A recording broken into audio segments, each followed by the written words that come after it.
밥그릇 엎기 전에 나도 한 번은 소리쳐야겠더라.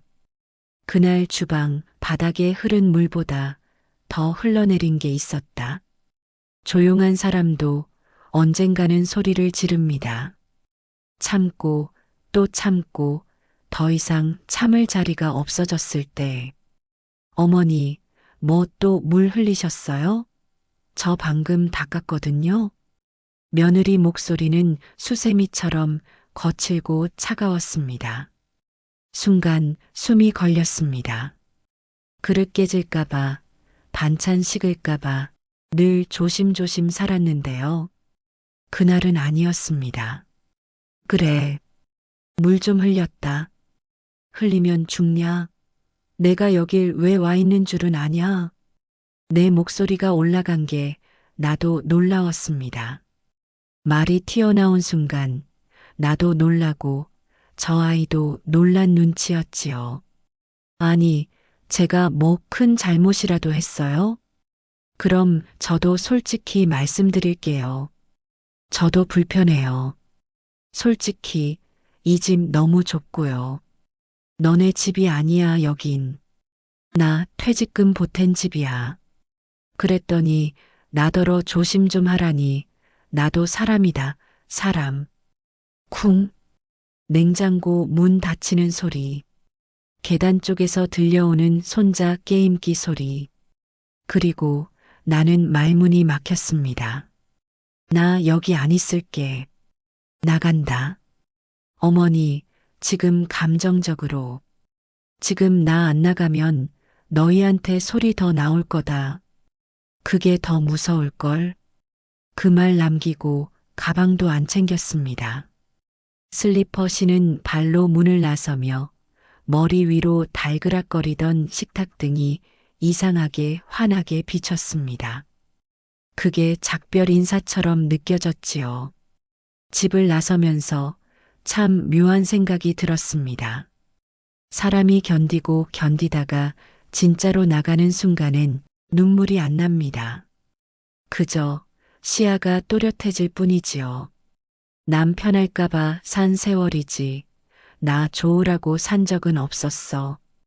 그리고 나는 지금 구청 2층 복지 상담실에 앉아 있습니다. 빨래 건조기 돌아가는 소리, 지하철 지나가는 바람 소리만 들리는 그 방. 결혼 정보 뭐라고요? 내가 고개를 들어 말했더니 젊은 여직원이 서류를 가리킵니다. 네, 시니어 재혼 정보 등록서예요. 어르신들이 요즘은 많이들 그러시거든요. 내가 어르신 같아요? 그 말에 여직원이 멋쩍게 웃었습니다. 그러면서도 서류는 다시 앞으로 밀더군요. 이름, 주소, 가족사항, 건강상태. 그 아래 마지막 줄에 적힌 문장이 눈에 걸렸습니다. 결혼 목적, 동거 목적, 친구 관계 중 택일. 그 단어가 목젖에 걸렸습니다. 결혼? 웃기지 마라. 친구? 그런 건 한 번도 제대로 못 가져봤다. 동거? 그 단어는 좀 따뜻했습니다. 동거로 해도 돼요? 내가 조심스럽게 묻자 여직원이 고개를 끄덕였습니다. 요즘은요, 그런 분들이 더 많아요. 그냥 같이 밥 먹고 말 섞고 주말엔 마트 같이 가고요. 밥, 말, 마트. 그게 다인데 왜 눈이 시큰해질까요? 나 밥할 줄은 아는데 같이 먹을 사람이 없었어요. 뭐래? 그래서 오신 거잖아요. 여기 오신 분들 다 똑같아요. 나는 조용히 고개를 끄덕였습니다. 그 순간이었을 겁니다. 내 인생을 다시 써도 되나 처음 생각했던 순간. 사람이랑 살아보려고요. 말만 안 아프게 해주는 사람이면 돼요. 경기도 양평, 구불구불한 시골길 끝자락. 나무 울타리 너머로 단층 벽돌집이 보였습니다. 여기에요. 저쪽이 창수 어르신 댁이에요. 복지사라는 여자가 미소 지으며 가리켰습니다. 나는 뻣뻣한 다리로 그 집을 향해 걸어갔습니다. 손에 쥔 가방은 별거 없었습니다. 얇은 옷 몇 벌, 약봉투 몇 개, 그리고 몇십 년 동안 쓴 일기장 한 권. 초인종을 누르려다 말고 문 앞에서 잠깐 멈췄습니다. 여기서부터는 내 인생이 다시 시작되는 걸까요? 열렸어요. 그냥 들어오세요. 안에서 낮고 단단한 목소리가 들려왔습니다. 전창수, 전화로 몇 번 목소리만 들었던 남자. 나보다 3살 많다던가. 문을 열고 들어가자 구수한 된장 냄새가 먼저 반겼습니다. TV는 꺼져 있었고 거실엔 세탁기 돌아가는 소리만 났습니다. 앉으세요. 저기 그 소파, 오른쪽 끝. 나는 조심스레 앉았습니다. 그는 다리 한쪽을 절었습니다. 옛날에 사고 한 번 나서 그래요. 겁내지 마세요. 의심 많으신 거 알아요. 예. 여기 오는 사람들 다 그랬어요. 처음엔 벽부터 봐요. 사람은 안 보고. 그 말에 나는 말없이 커피를 내려다 봤습니다. 그는 말이 없었고 나도 말이 없었습니다. 그러다 그가 조용히 종이 한 장을 내밀었습니다. 계약 동거 조건서. 결혼은 하지 않는다. 서로의 통장, 연락처, 가족에게 간섭하지 않는다. 가사 분담은 협의하되 주말마다 마트 동행. 각자의 방, 공동 주방. 명절, 기념일, 생일 기념 없음. 감정 표현은 자유지만 강요 없음. 나는 하나씩 읽어가며 고개를 끄덕였습니다. 이건 좀 슬프네요. 뭐가요?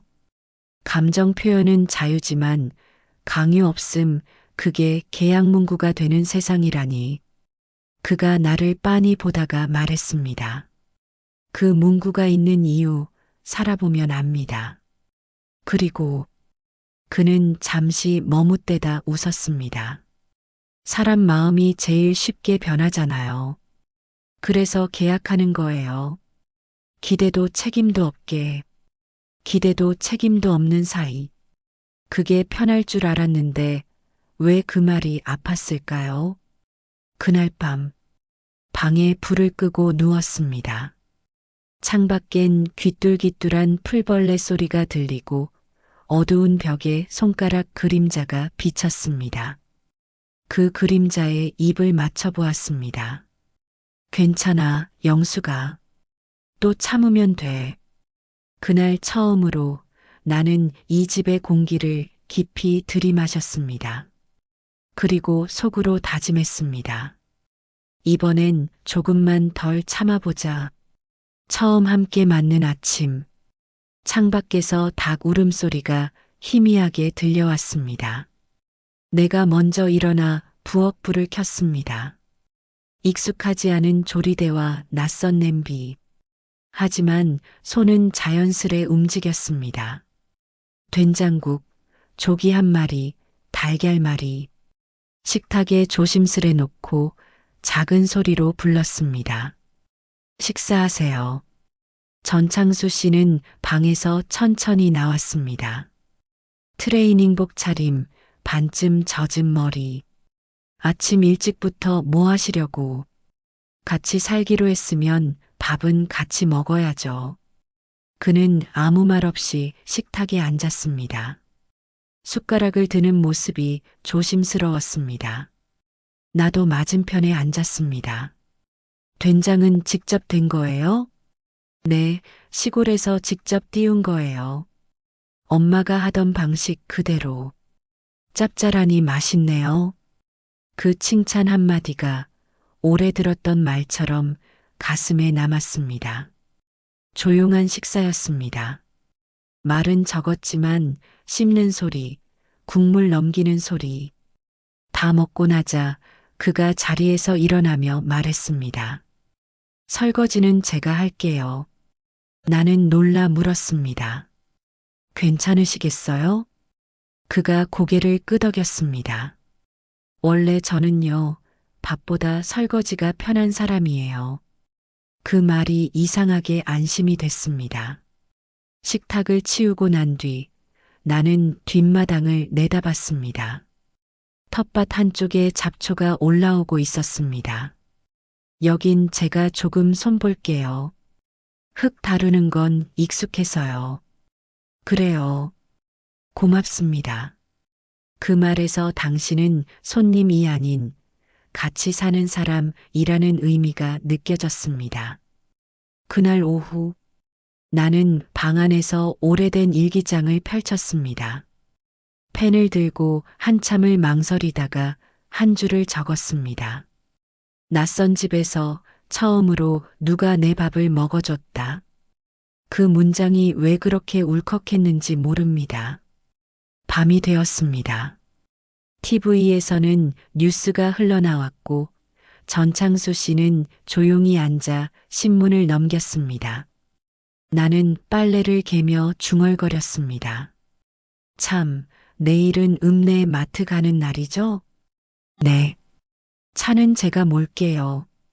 필요한 거 메모해 주세요. 나는 종이에 적기 시작했습니다. 두유, 고등어, 식용유 그리고 한참 망설이다가 마지막에 썼습니다. 캔커피, 달달한 맛. 그가 옆에서 살짝 웃었습니다. 달달한 거 좋아하시나 봐요? 예. 요즘은 그것도 조심해서 마시지만 하루에 하나쯤은 괜찮지 않을까요? 괜찮죠. 누구 눈치 볼 일도 없고. 그 말에 나는 순간 가슴이 저릿했습니다. 그래요. 눈치 안 보이는 하루가 얼마만인지 모르겠습니다. 그날 밤 불 끄기 전에 거울을 봤습니다. 낯선 집, 낯선 불빛. 그 속에서 내 얼굴이 조금 덜 지쳐 보였습니다. 작은 목소리로 혼잣말을 했습니다. 영수가 이제는 조금 덜 참아도 돼. 여기선 내가 정한 방식으로 살아도 되잖아. 그리고 나는 조용히 불을 끄고 누웠습니다. 창밖의 어둠이 오늘은 그렇게 낯설지 않았습니다. 다음 날 아침 마트. 전창수 씨와 나는 나란히 카트를 끌었습니다. 말없이 손이 가는 물건들을 넣는 와중 작은 대화들이 끼어들었습니다. 이거 두유는 이 브랜드만 드세요? 예. 속이 덜 부대껴서요. 그럼 고등어는 제가 고를게요. 눈이 맑은 걸로. 서로의 취향을 조심스럽게 공유하는 그 시간이 이상하게 따뜻했습니다.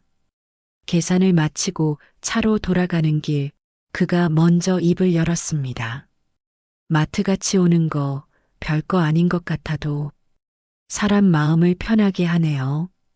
나는 작게 웃었습니다. 맞아요. 같이 장 본다고 다 같이 사는 건 아닌데. 그렇다고 혼자 살 땐 이런 거 더 생각나더라고요. 그가 고개를 끄덕였습니다.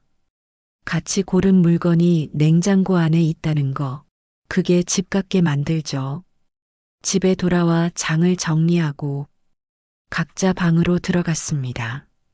나는 작은 창문을 열고 바람을 들였습니다. 그 바람 속에 전창수 씨가 했던 말이 남아 있었습니다. 같이 고른 물건. 그 단어 하나가 이상하게 가슴에 맴돌았습니다.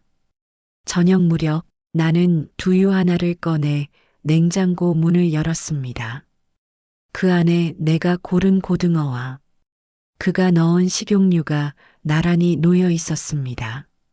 문득 혼잣말이 새어나왔습니다. 같이 산다는 건 냉장고부터 나누는 거구나. 그날 저녁 나는 된장찌개를 끓였습니다. 전창수 씨는 반찬 몇 가지를 꺼내 놓았습니다. 이건 마늘장아찌예요. 어머니가 담그신 건데 어떻게든 아깝지 않게 먹어야 해서요. 그럼 오늘은 장아찌 데이네요. 우리는 소박한 식탁 앞에 앉았습니다.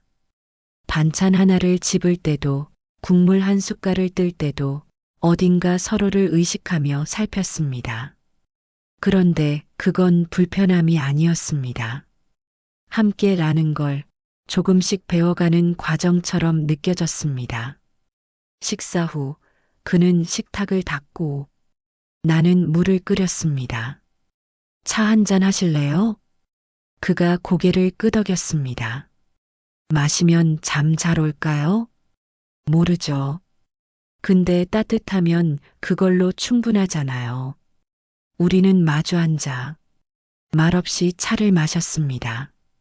그 밤 창밖에 바람 소리가 조금 더 깊게 들렸습니다. 나는 혼잣말처럼 말했습니다. 아무 말 안 해도 되는 시간이 있다는 게 참 위로가 되네요.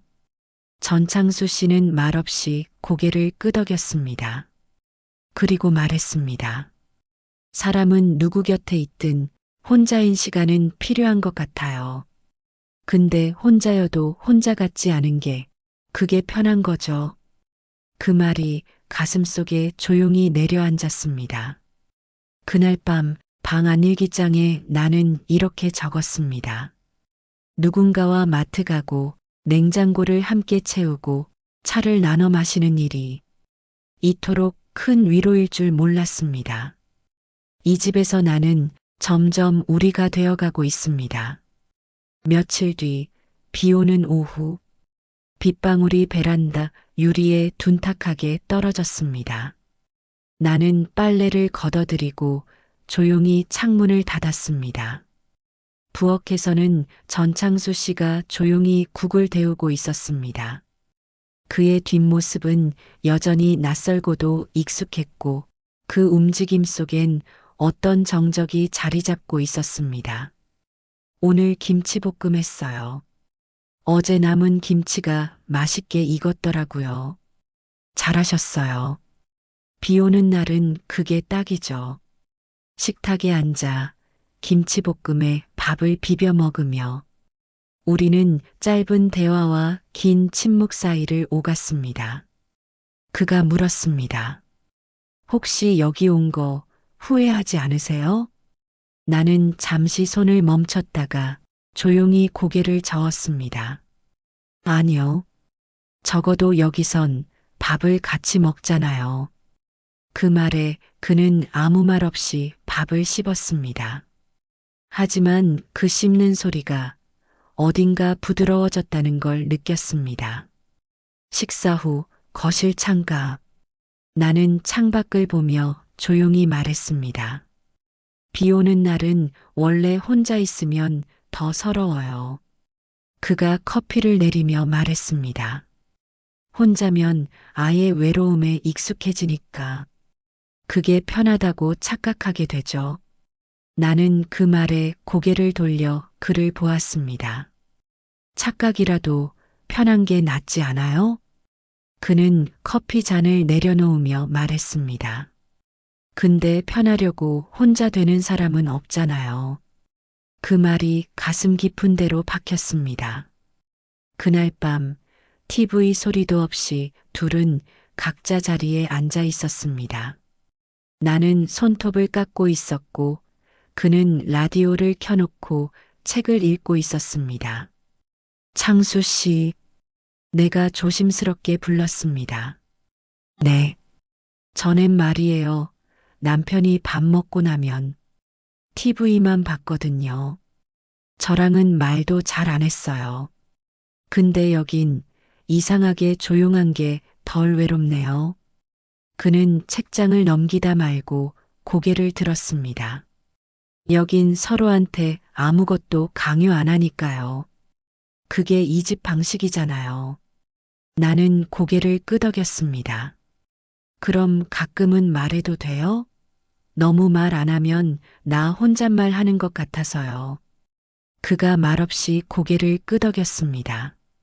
그 순간 작은 문 하나가 열린 느낌이 들었습니다. 그날 밤 일기장. 오늘은 말할 수 있는 집이 되었다. 아무 말 안 해도 괜찮은 곳에서 가끔은 말을 해도 되는 사람이 생겼다. 며칠 뒤 나는 복지관 문화강좌 게시판 앞에 서 있었습니다. 시니어 탁구교실 생활효가 자서전 쓰기반 모집, 하얀 종이 위에 빼곡히 적힌 프로그램들, 잠시 머뭇거리다 자서전 쓰기반이라는 글자에 눈이 멈췄습니다. 쓰는 건 잘 못하는데 내 얘기라도 들어주는 사람이 있을까? 혼잣말처럼 흘린 말에 복지관 직원이 웃으며 다가왔습니다. 한 줄이라도 좋으니까 써보세요. 다들 그렇게 시작하셨어요. 나는 조용히 고개를 끄덕이고 신청서에 이름을 적었습니다. 며칠 후 첫 수업. 강사는 중년 여성이었고 참석한 사람은 10명 남짓. 모두 나와 비슷한 나이, 비슷한 얼굴. 각자의 사연을 얼굴에 한 줄씩 달고 온 사람들이었습니다. 오늘은요, 자기 인생에서 가장 기억에 남는 냄새를 써보는 겁니다. 냄새는 기억과 감정을 가장 빨리 떠올리게 하거든요. 연필을 들고 빈 노트를 한참 내려다보다가 적었습니다. 된장 냄새. 그 사람 집 문 열고 들어갔을 때 처음 맡았던 냄새. 이상하게 낯설지 않았고 그날부터 내 마음이 그 집에 눌러 앉았다. 그 한 줄을 쓰는데 눈가가 시큰해졌습니다. 수업이 끝나고 집으로 돌아오는 버스 안. 창밖을 보며 조용히 생각했습니다. 누군가와 산다는 건 그 사람 냄새에 익숙해지는 일이구나.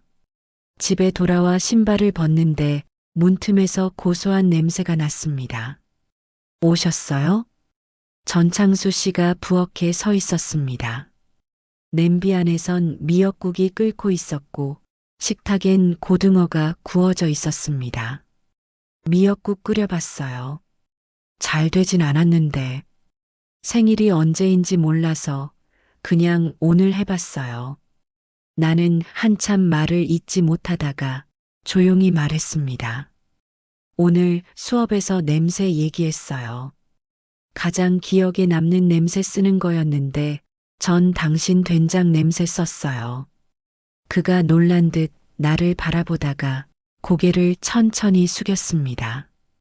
그럼 다음엔 고추장찌개 해드릴게요. 나는 웃었습니다. 이 사람도 조금씩 마음을 열고 있구나. 그날 밤 일기장. 같은 냄새로 하루를 기억하고 같은 온도로 국을 데우는 사람이 생겼다. 이제 이 집엔 내 마음이 묻어가는 중이다. 다음 날 아침 햇살이 거실 바닥에 조용히 내려앉았습니다. 나는 묵은 이불을 들고 베란다로 나왔고 전창수 씨는 라디오를 틀었습니다. 오늘은 따뜻하네요. 이불도 잘 마르겠어요. 봄 햇살 같죠? 벌써 봄 냄새가 나네요. 햇살 아래에 앉아 우리는 말없이 마늘을 깠습니다. 시간이 천천히 흘렀고 말이 없어도 따뜻한 온기가 그 자리에 머물렀습니다. 그러다 그가 조심스레 말을 꺼냈습니다. 영숙 씨는 왜 나랑 살기로 했어요? 나는 잠시 손을 멈추고 고개를 돌렸습니다. 그날 복지관에서 서류 맨 아래 줄을 봤어요. 결혼도 친구도 아니고 동거라는 단어가 너무 따뜻해 보여서요. 그냥 따뜻한 하루를 함께 보낼 사람이 필요했어요. 그는 조용히 고개를 끄덕였습니다. 저도 그랬어요. 따뜻한 말, 따뜻한 밥, 그게 전부였어요. 그날 점심 우리는 고등어 조림을 같이 만들었습니다. 그는 손이 서툴렀지만 양념을 젓는 손에는 진심이 느껴졌습니다. 맵진 않을까요? 조금 매워도 괜찮아요. 사람이 너무 싱거우면 그게 더 외롭잖아요.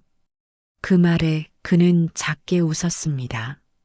식사 후 나는 작은 화분을 베란다에 꺼내 놓았습니다. 마른 줄기 사이로 조그만 초록 잎이 올라와 있었습니다. 이거 죽은 줄 알았는데요. 저도요. 근데 이 집에 오고 나서 피기 시작했어요. 그는 말없이 그 화분을 한참 바라보았습니다. 식물도 온도에 반응하니까요. 마음도 그런 거겠죠. 그날 밤 나는 처음으로 그의 방문 앞에 편지를 하나 놓았습니다. 전창수 씨, 이 집에 와서 처음으로 말이 없어도 따뜻한 시간을 배웠어요. 이혼도 고맙습니다. 답장은 없었지만 다음 날 아침 식탁 위에 딱 한 줄이 적힌 메모가 있었습니다. 오늘은 고추장찌개 끓일게요. 어제보다 조금 더 진하게. 그날 밤 일기장에 썼습니다. 서로의 말 없는 마음에 조금씩 색이 들어간다. 우리의 하루는 말보다 온도로 기억된다. 현관문을 열자 반갑게 익숙한 된장 냄새가 반겼다. 전창수 씨는 마루에 앉아 TV를 보고 있었고 그 모습은 이제 낯설지 않았다. 다녀오셨어요. 예. 복지관에서 조금 늦었네요. 오늘은 묵은지찜 했어요. 고기 얇게 넣고 식탁 위에 놓인 찜 냄새에 저절로 미소가 났다. 고맙습니다. 나는 조용히 앉아 수저를 들었다. 한 입 먹자 속이 사르르 풀리는 기분이었다. 이거 저희 엄마가 잘해주시던 건데요. 그 생각이 나더라고요. 그가 말없이 고개를 끄덕였다. 어머님 자주 뵈셨어요? 아니요. 오래전에 돌아가셨어요. 그때 이후로 누가 나 위해 이런 음식 해준 건 처음이에요. 그의 말에 나도 모르게 손을 멈췄다. 사람이 누군가 밥 해주는 거 하나만으로도 살아갈 힘이 나거든요. 그는 천천히 고개를 들었다. 맞아요. 전에는 몰랐어요. 근데 요즘 조금씩 느껴요. 이게 사람 사는 거구나 싶어요. 그날 저녁 TV를 보던 그가 불쑥 말했다. 영숙 씨는 보고 싶은 사람 있어요? 나는 잠시 생각에 잠겼다. 아들 보고 싶죠? 근데 연락이 올 때마다 이상하게 마음이 복잡해져요. 왜요? 나를 엄마로만 보지 한 사람으로는 안 보거든요. 그래서 내가 여기에 있는 게 잘못인 것처럼 들릴 때가 있어요. 그는 말없이 리모컨을 내려놓았다. 전 딸이 하나 있어요. 10년 넘게 연락 안 했어요. 내가 먼저 피했어요. 나는 그를 바라봤다. 보고 싶으세요? 네. 많이. 말없이 서로를 보며 잠시 시간이 멈췄다. 그는 조용히 말했다. 그래서 지금 여기 있어요. 보고 싶다는 말 누군가한테는 쉽게 못하겠어서 그날 밤 일기장에 적었다. 우리 둘 다 누군가를 보고 싶어 하면서도 쉽게 말하지 못하는 사람들이었다. 그렇기에 더 조심스럽게 서로를 바라본다. 이 집에서의 하루가 서로의 오래된 침묵을 조금씩 데우고 있다. 그날 저녁 창밖에 눈이 내렸다. 양평 첫눈. 고요하게 내려앉는 흰 풍경을 바라보다 나는 주방 창가에 섰다. 눈 내리는 날은 이상하게 마음도 말랑해졌다. 창수 씨, 눈 좋아하세요? 그는 거실 소파에 앉아 신문을 넘기다 말고 고개를 들었다. 별로요. 미끄럽고 다치기 쉬워서. 그 대답이 예상 가능해서 나는 괜히 쓸쓸하게 웃었다. 로맨틱은 없네요. 이 나이에 로맨틱이면 위험한 거죠. 그 말에 손이 멈췄다. 칼끝이 손가락을 스쳤다. 피는 나지 않았지만 그 말이 마음을 스르륵 베었다. 나는 조용히 접시를 닦다가 말없이 돌아섰다. 왜 그렇게 계속 선을 그어요? 그는 갑작스러운 질문에 신문을 내렸다. 갑자기 왜 그래요? 내가 뭘 더해야 이 집에서 사람처럼 살 수 있어요? 그는 한숨을 쉬며 말했다. 이러지 맙시다, 나영숙 씨. 우린 계약하고 산 사람들이잖아요. 감정 섞이면 피곤해져요. 계약? 내가 죽 끓여달라고 계약했어요? 밤마다 당신 안 들어오면 걱정하라고 계약했어요? 그는 아무 말도 하지 않았다. 내가 혼잣말로라도 창수 씨 이름 부르면 안 되는 거였어요? 이름조차 부르면 안 되는 사이였어요? 공기가 정지한 듯 조용해졌다. 그쪽은 벽 세우면 안 아픈 줄 알죠. 근데 나는 그 벽에 매일 부딪혀요. 부딪히고 깨지고 말도 못하고 말끝이 떨렸지만 나는 끝까지 말했다. 내 감정까지 없었던 것처럼 만들지는 말아줘요. 그거 너무 잔인해요. 나는 말없이 식탁에 앉았다. 그도 아무 말 없이 그대로 있었다. 그날 밤 눈은 그치지 않았다. 방 안불을 끄고 누우면서도 나는 속으로 되뇌었다. 그 사람은 벽이었고 나는 그 벽 앞에서 사람이고 싶었다. 그리고 처음으로 그 집 안에서 내가 존재한다는 걸 소리내어 말하고 싶었던 밤이었다. 다음 날 아침 식탁에 앉아도 말이 없었다. 전창수 씨는 조용히 밥을 푸고 나는 젓가락만 만지작거렸다. 된장국 김이 올라오는데 그 따뜻한 김마저 멀게 느껴졌다. 어제는 미안했어요. 그가 먼저 말을 꺼냈다. 나는 고개를 들지 않고 조용히 대답했다. 괜찮아요. 말할 수 있어서 다행이었어요. 그는 한참 숟가락을 들지 않다가 작은 소리로 말했다. 제가 겁이 많아요. 누가 다가오는 게 무서웠어요. 괜히 또 떠나면 나 혼자 남을까봐. 나는 천천히 고개를 들었다. 근데요, 가만히 있으면 혼자 남는 건 마찬가지예요. 그 말에 그는 고개를 숙였다. 맞아요. 그래서 이제는 조금씩 바꿔보려고요. 나는 조심스럽게 말했다. 바꾸지 않아도 돼요. 그냥 당신이 나한테 마음 열겠다는 그 말만으로도 충분해요. 그는 살짝 웃었다. 그럼 오늘은 된장국 말고 미역국 끓여볼까요? 왜요? 또 누가 생일이에요? 그냥 기념일로 해요. 서로 처음 마음 열기로 한 날. 그날 오후 우리는 마당에 나가 잡초를 뽑고 텃밭 흙을 갈았다. 이 흙 아직 살아있네요. 사람이랑 비슷하네요. 겉은 말라 보여도 속엔 여전히 무언가 자라잖아요. 그는 고개를 끄덕이며 말했다. 그럼 우리도 다시 자라볼까요? 나는 조용히 대답했다.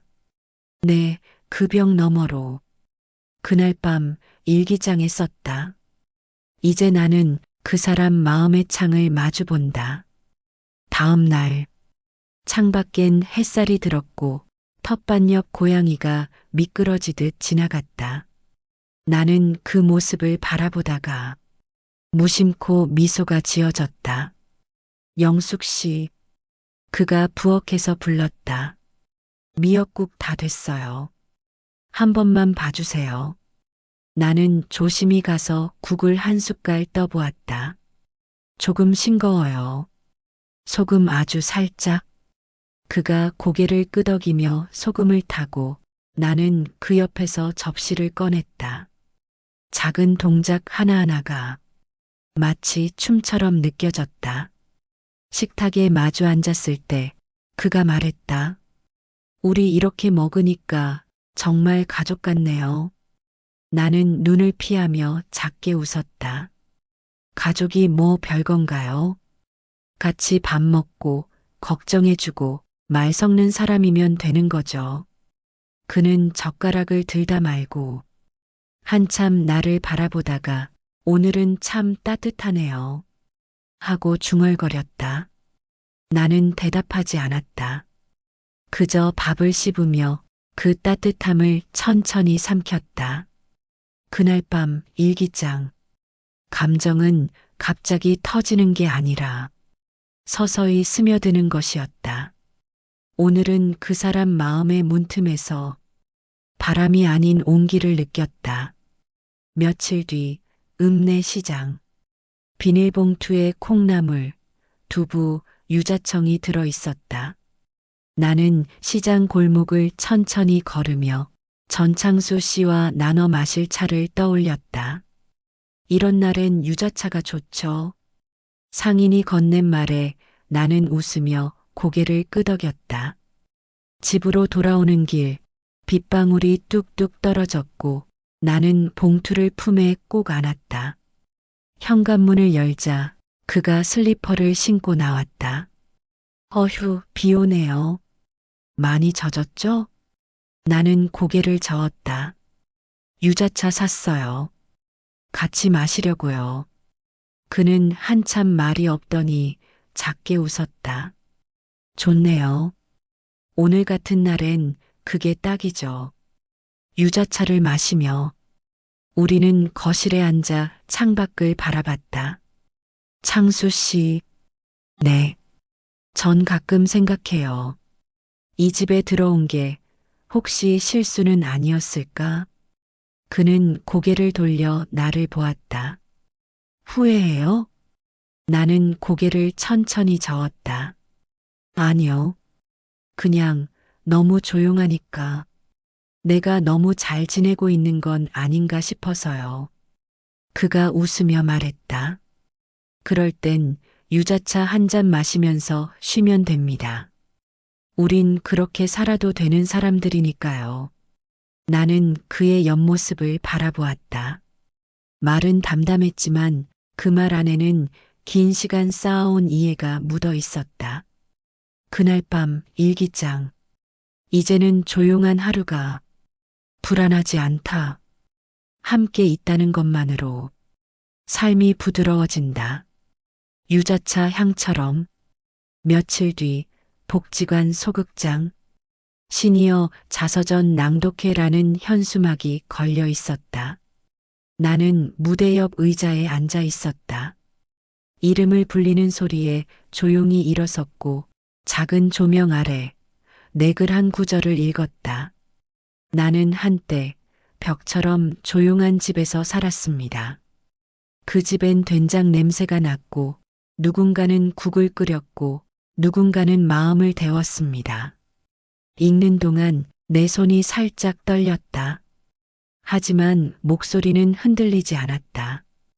그 집에 살며 알게 되었습니다. 사람은 마음을 두고 살아야 진짜 살아있는 거라는 걸요. 낭독을 마치고 자리에 돌아오는데 관객석 맨 뒤에 앉아있는 전창수 씨가 보였다. 조용히 박수를 치고 있었다. 그 눈빛은 말하지 않아도 다정했고 나는 그에게 고개를 살짝 숙였다. 집으로 돌아오는 길, 우리는 버스를 타고 나란히 앉았다. 창밖엔 햇살이 길게 드리워 있었다. 잘 읽으셨어요. 고마워요. 와줘서. 오늘 당신 글 들으니까 우리 이야기 같았어요. 나는 웃으며 고개를 돌렸다. 우리 이야기 맞잖아요. 그는 조용히 말했다. 그럼 다음엔 내 얘기도 한번 써볼게요. 기대할게요. 당신 목소리로 들으면 더 따뜻할 것 같아요. 그 말에 그는 창밖을 바라보며 작게 웃었다. 버스가 조용히 달리는 동안 우리의 하루도 그렇게 흘러가고 있었다. 그날 밤 일기장. 오늘은 우리 이야기를 누군가에게 들려준 날. 조용했던 삶이 조금은 목소리를 갖게 된 날. 그리고 그 사람이 내 이야기를 들어준 날. 몇 주 뒤 작은 동네 신문 한 면. 시니어 자서전 낭독회의 사진 한 장이 실렸다. 흑백 사진 속에서 나는 살짝 웃고 있었다. 그 옆 조용히 앉은 전창수 씨도 담겨 있었다. 복지관장 인터뷰가 짧게 실렸다. 노년의 삶도 누군가에겐 문학이 됩니다.